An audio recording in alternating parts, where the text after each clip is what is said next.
Vivez le plaisir du triathlon avec le Grand Prix FF Tri Lyonnaise des Eaux.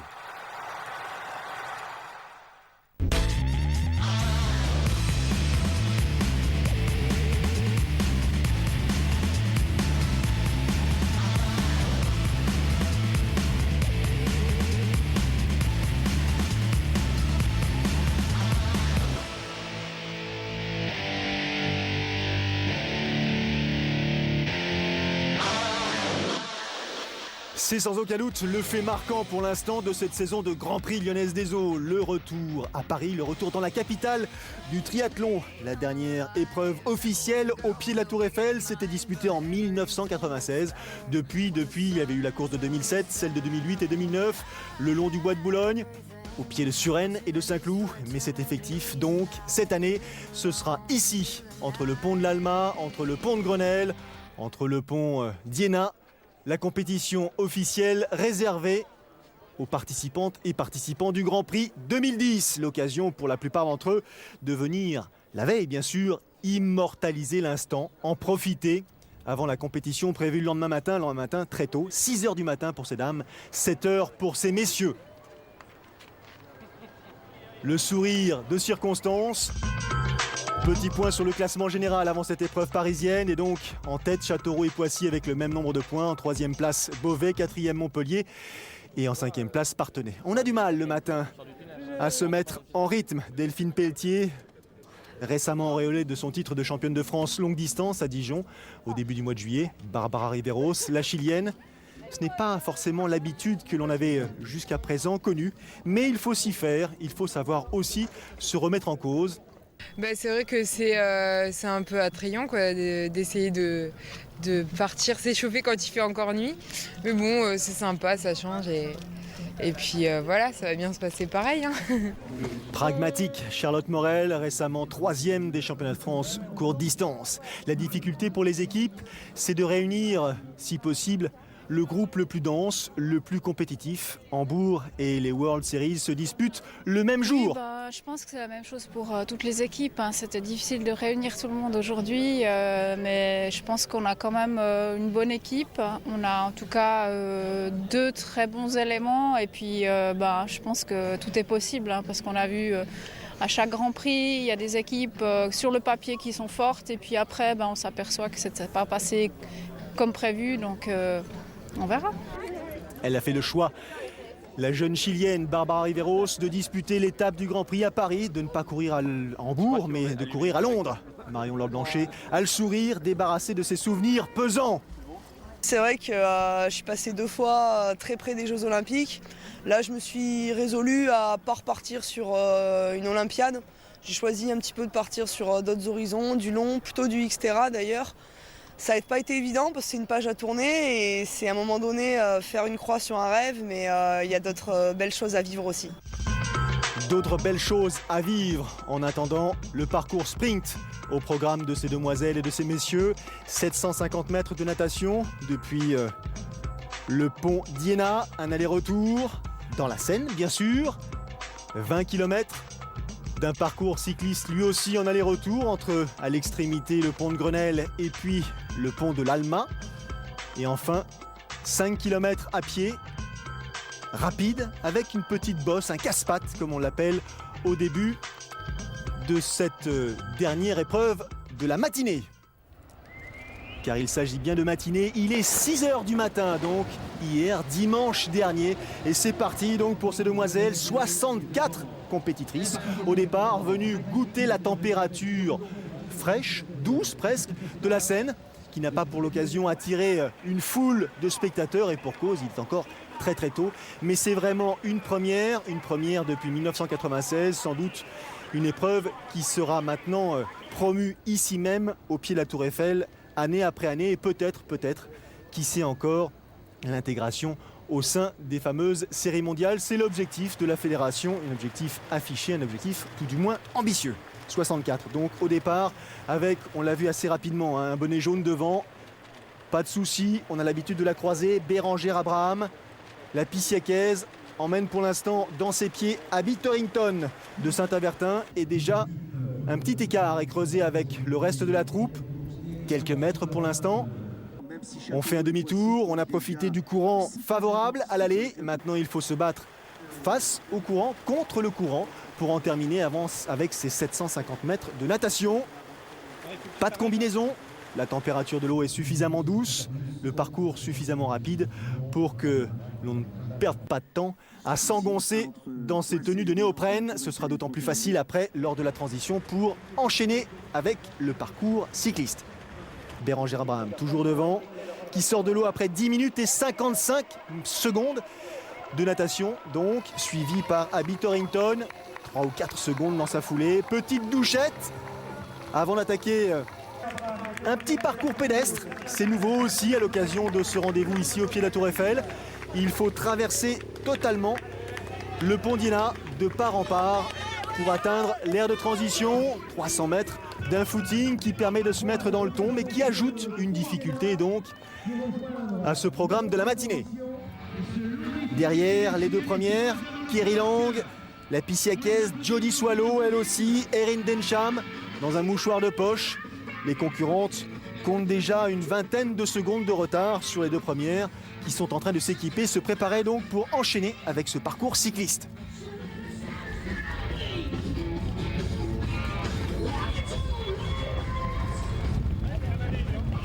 Alors bien respecter la règle, attendre le franchissement de cette ligne blanche pour enfourcher le vélo. Visiblement transition plus délicate pour Bérengère Abraham que pour Abby Torrington, puisque la jeune Britannique du club de Saint-Avertin a pris l'avantage. Et derrière, ça suit Densham, Kerry Lang. Il y a également Jodie Lee Stemson. Première apparition pour la Britannique ici sur le Grand Prix.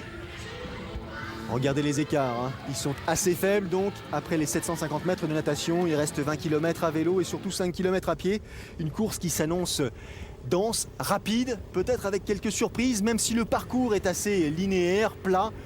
Quelques petits passages dans les tunnels, petits virages à angle droit sur les ponts. Il faudra faire attention à la chaussée, surveiller les angles pour ne pas prendre de risques et éviter dans ces cas-là la chute. Pour l'instant, c'est un peloton assez groupé qui a décidé de s'élancer à la poursuite des deux premières, Abraham et Torrington.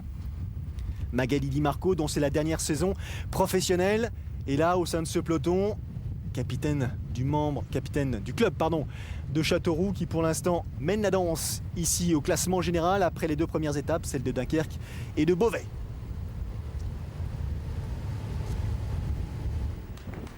La Tour Eiffel, on en profite, surtout en tant que spectateur, parce que pour ce qui concerne les athlètes, la visite ce sera avant ou ce sera après. Il faudra choisir. Elles ont fait le choix d'en profiter bien avant. Elles auront l'occasion, bien sûr, d'en profiter un peu plus après leur course. Elles seront là pour encourager les garçons qui démarreront 1 heure donc plus tard, à 7 h du matin. Pour l'instant, Erin Densham a pris le meilleur et les commandes de la compétition. Elle qui reste sur 4 victoires consécutives cette année. Coupe d'Asie à Singapour, Coupe d'Afrique à Larache au Maroc, Coupe d'Europe à Brassach en Belgique et Coupe du Monde à Olten. C'était 1 semaine avant ce Grand Prix. Donc Erin Densham, très en forme. Charlotte Morel, la Beauvaisienne, a pris l'initiative. Donc elle est en tête de ce peloton de cyclistes qui pour l'instant n'a pas vraiment exprimé de velléité ou du moins d'initiative. On se jauge, c'est normal. On en est pour l'instant au début de la compétition cycliste. On va essayer de voir qui a l'intention de mettre le feu aux poudres, de tenter sa chance ou tout simplement de profiter d'une course d'équipe comme on a l'habitude de le voir du côté de Beauvais, du côté de Châteauroux parfois. Beauvais assez discret pour ce qui concerne les demoiselles. Seule pour l'instant, Charlotte Morel a fait l'effort de se positionner aux avant-postes. Le dossard 25, c'est Marie Raby de Charleville, la Sud-Africaine qui tente sa chance. Elle a vu qu'on était un petit peu amorphe en retrait. C'est l'occasion à la faveur de cette petite descente qui leur permet de franchir donc l'esplanade du Trocadéro en passant en dessous. Petite accélération peut-être qui va lui permettre de creuser un petit écart.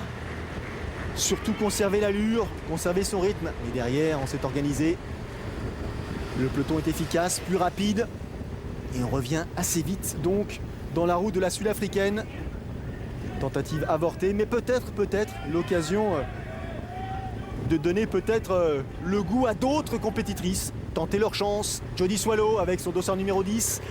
La championne du monde longue distance, qui s'est fait discrète depuis le début de la saison, qui revient progressivement. On l'a vu aux côtés de Marion Laure-Blanchet. Marion Laure-Blanchet qui a remporté le Xterra France la semaine précédente à Xonru, Longemer. Laure-Blanchet qui avait pris une 4e place aussi lors des championnats de France. Courte distance, donc une Marion qui retrouve le sourire, qui retrouve le goût à la compétition, qui prend confiance et on la retrouve à juste titre aux avant-postes. Barbara Riveros avec le 16 sur le bras, elle qui mène les séries mondiales. Après les premiers rendez-vous, elle a fait le choix, je vous l'avais dit en début de reportage, de ne pas courir à Hambourg. Elle sera présente à Londres la semaine prochaine pour défendre sa place, pour défendre sa position au classement général. Allez, encore un seul tour. 5 km à effectuer et un peloton parfaitement groupé. On essaie de se placer dans la perspective de la course à pied qui va intervenir dans peu de temps. Une course à pied qui n'interviendra pas pour ce qui concerne Juliane Wattlache. Crevaison à l'occasion de ce passage sous ce tunnel. Roue arrière inefficace. Course terminée pour la jeune athlète du club nantais. Ce sont les aléas de la course. Pont de l'Alma avec en tête le dossard 44. Holly Etken, l'Australienne de Saint-Avertin.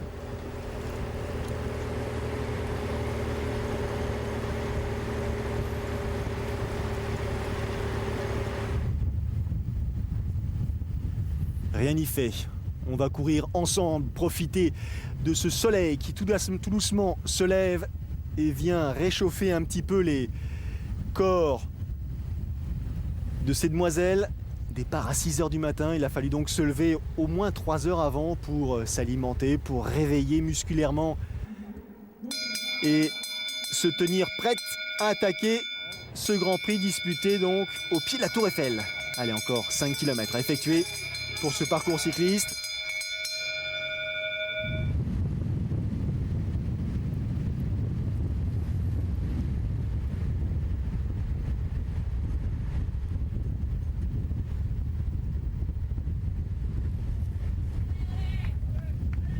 Les Pissiéquaises bien représentées, emmenées par, pour l'instant, la solide et expérimentée Jodie Swallow.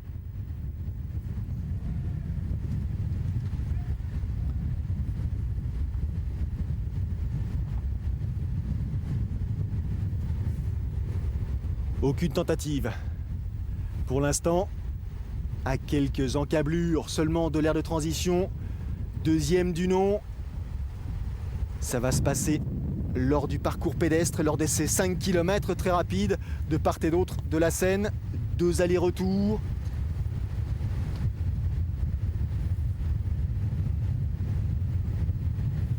Stimson pour l'instant, Densham, Swallow, Kerry Lang, Marine Bonto aussi. Les Pissiéquaises sont bien représentées. Elles sont aux avant-postes.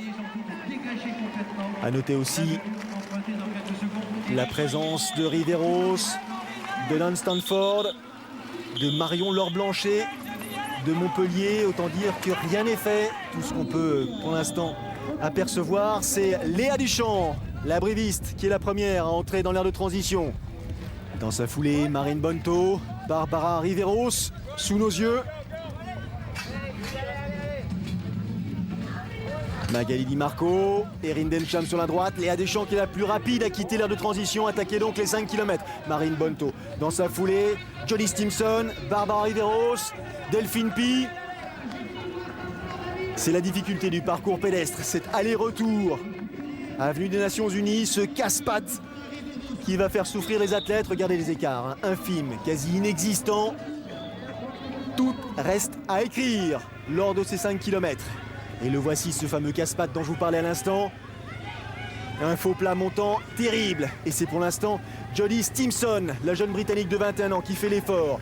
7e de la Coupe du Monde à Des Moines, 18e des séries mondiales à Sydney. L'objectif, il est clair, il est simple pour elle, intégrer l'équipe britannique pour disputer les Jeux Olympiques à Londres, chez elle, et si possible, remporter la médaille d'or. Bárbara Riveros, la Chilienne, très rapide à pied, très agressive, est revenue au contact de la Britannique. Marine Bonto s'accroche. La jeune Chilienne de 23 ans, vainqueur à Sydney en début de saison, 2e à Séoul, 6e à Madrid. Elle n'avait pour l'instant jamais réalisé de telles performances au plus haut niveau. Elle a véritablement explosé. Et on voit que les efforts consentis pendant l'hiver portent leurs fruits parce que ici aussi à Paris, la jeune Chilienne est encore aux avant-postes. Un duel entre Stimson et Riveros. C'est sans doute ce que nous nous apprêtons à vivre. Deux gabarits assez différents, mais en tout cas deux enthousiasmes identiques. Deux profils très agressifs. Derrière, on est déjà à 20-25 mètres. Il faut faire l'effort, il faut essayer de revenir sur les deux premières. C'est Olia Vil de Beauvais, championne du monde des moins de 23 ans en 2009, qui essaye de revenir. Olia Vil accompagnée de Emma Jackson, à surveiller de près aussi. Elle est tout simplement vice-championne du monde junior, l'Australienne. Emma Jackson, 19 ans seulement. Jodie Stimson, 21 ans. Ce sont sans doute les athlètes en devenir. Celles qui vont succéder aux Di Marco, Densham, Moffat. Mais pour l'instant, ces athlètes-là ont encore un tout petit peu d'avance, un tout petit peu plus d'expérience que ces jeunes pousses qui mettent à mal leurs aînés.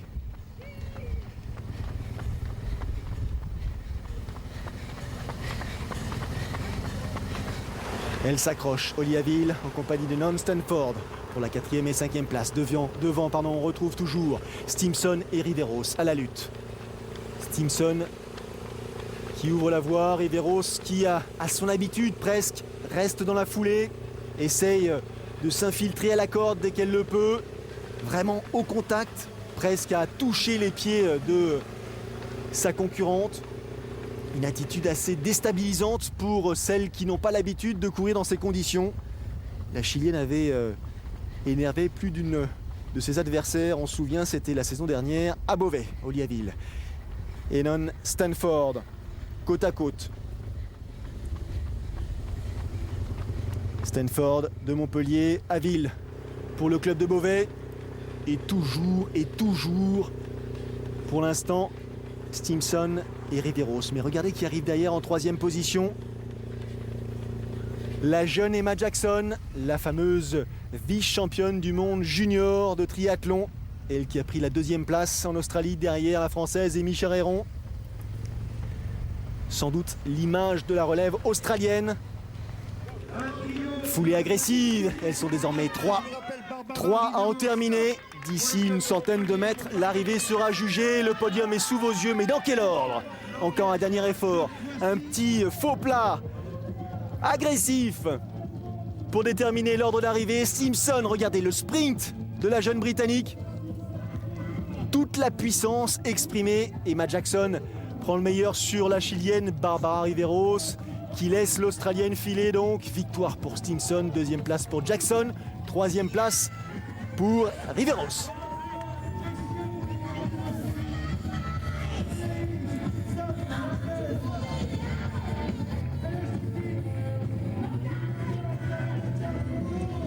Les temps réalisés par ces compétitrices, 1h31 pour Stimson.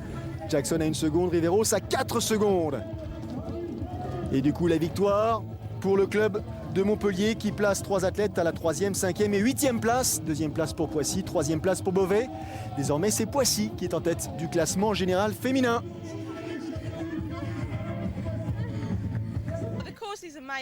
Ah, cette course est absolument magnifique, incroyable. C'est la première fois que je participe au Grand Prix, mais dans de telles conditions, c'était inouï. Alors bien sûr, la natation a été rapide. Bérengère nous a bien amenés. Après, il a fallu un vélo essayer d'évaluer la concurrence, choisir sa place. et puis tout donner pendant la course à pied. Barbara Everos qui espère, elle, tout simplement que l'an prochain, la compétition qui se disputera ici à Paris se courra peut-être un peu plus tard dans la matinée, histoire de favoriser un réveil plus agréable. Visage marqué. C'était inouï, le décor est absolument magique, magnifique. Satisfaction pour l'ensemble de ces compétitrices. On marque une petite pause, on respire et la compétition de ces messieurs est à suivre.